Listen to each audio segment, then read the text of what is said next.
Bonjour à tous et bienvenue pour cette nouvelle vidéo de test. On va regarder aujourd'hui le filtre ND de chez Freewell.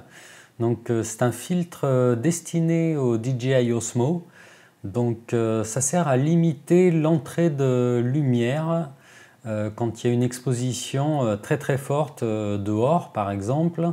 Donc on va regarder un petit peu, on voit qu'il y a plusieurs parties, une partie maximum, minimum. Donc c'est l'échelonnage en fait du 2 au 400 en valeur ND. Alors on commence tout de suite par voir comment on fait l'installation. Donc on va prendre l'Osmo, voilà, on va retirer le filtre qui est livré d'origine, qui est un filtre UV.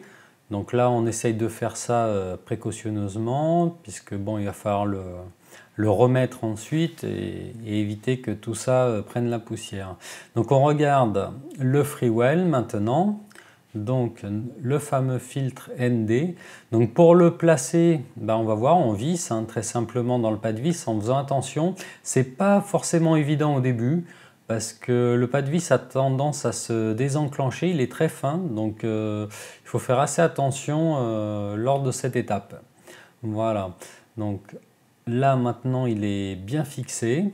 Donc là on voit que si on tourne la première petite bague, il va être plus ou moins foncé.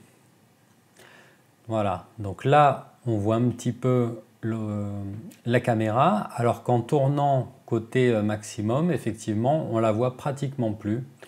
Donc c'est ça qui va arrêter la lumière de manière progressive. Voilà, donc pour le moment, je remets le filtre tout à fait normalement en essayant de ne pas abîmer le pas de vis, ce qui n'est pas forcément évident. Voilà, donc on se retrouve tout de suite pour un petit test grandeur nature où on va comparer le DJI Osmo avec son filtre d'origine et ensuite avec le Freewell. Voilà, donc on se retrouve pour les tests. On voit de suite la différence à l'écran. Le réglage de l'Osmo est fait en manuel, donc la vitesse est bloquée à 50 et l'ISO à 100. Donc effectivement, si on fait ça, on s'aperçoit de suite que le ciel est tout blanc au lieu d'avoir une couleur et qu'on voit les nuages. Donc là, effectivement, on peut se rendre compte avec ces petits tests que c'est beaucoup plus joli avec le filtre.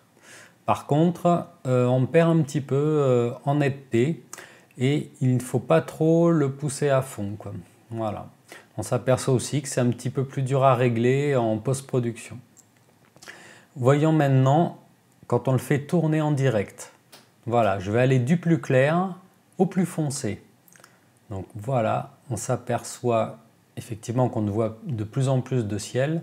Par contre, si on pousse un peu trop dans les valeurs, voilà, il y a le fameux effet X. Donc ça, il faut éviter. Donc c'est-à-dire que le filtre, il ne faut pas le pousser à fond. Ben voilà, merci, à très vite.